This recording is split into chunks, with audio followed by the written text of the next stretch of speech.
Pendidikan di Indonesia telah mengalami perkembangan dari masa ke masa, mulai dari masa penjajahan kolonial Hindia Belanda hingga saat ini. Fakta sejarah menunjukkan bahwa pada masa kolonial Belanda, banyak terdapat hal-hal yang sangat menarik mengenai pendidikan. Di antaranya, pendidikan sudah ada pada zaman kolonial dan mengalami perkembangan dari waktu ke waktu.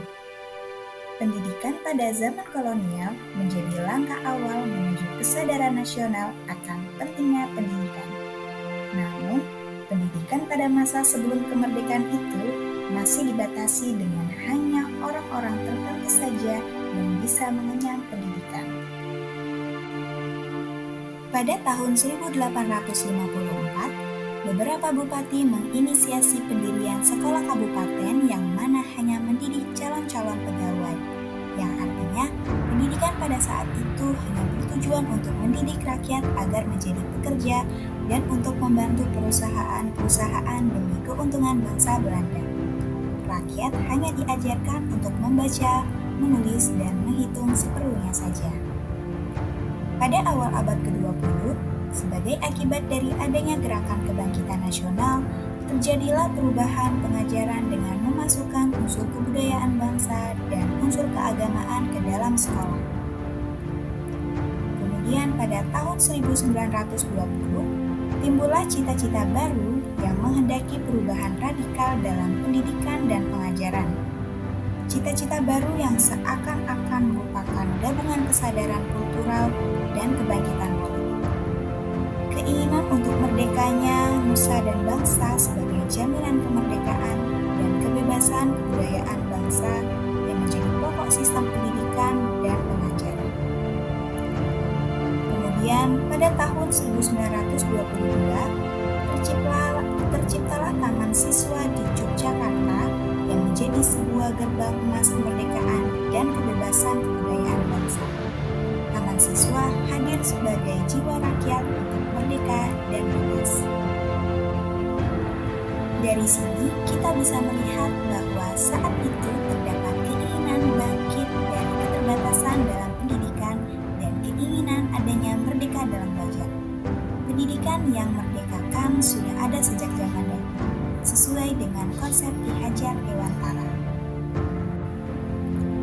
Ki Hajar Dewantara kemudian menawarkan sebuah konsep pendidikan yang disebutnya dengan istilah sistem Among.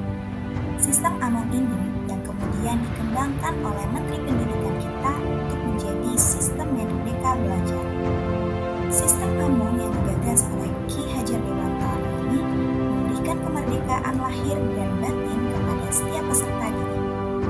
Peserta didik dengan sadar mampu memilih jalannya untuk ke arah mana dia akan berkembang.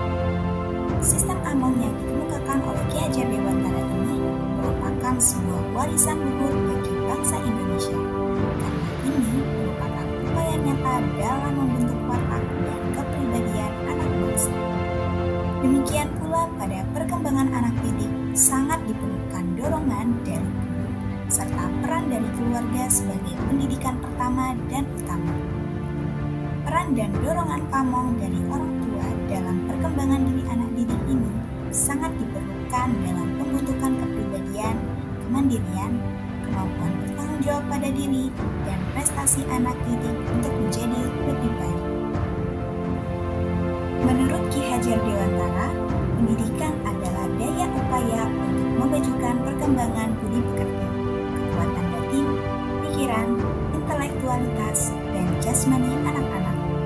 Maksudnya adalah supaya kita dapat memajukan kesempurnaan hidup, yakni kehidupan anak-anak yang selaras dengan alam dan masyarakat. Kemerdekaan bangsa tidak cukup hanya berupa kemerdekaan politik, tetapi harus berarti pula kesanggupan dan kemampuan untuk mewujudkan kemerdekaan dan kebudayaan bangsa. Pendidikan bukan hanya berupa mengembangkan diri dari yang tidak bisa menjadi bisa atau yang tidak memiliki ilmu menjadi berilmu, akan tetapi juga harus mengedepankan budi pekerti dan adab serta kemanusiaan yang berbudi.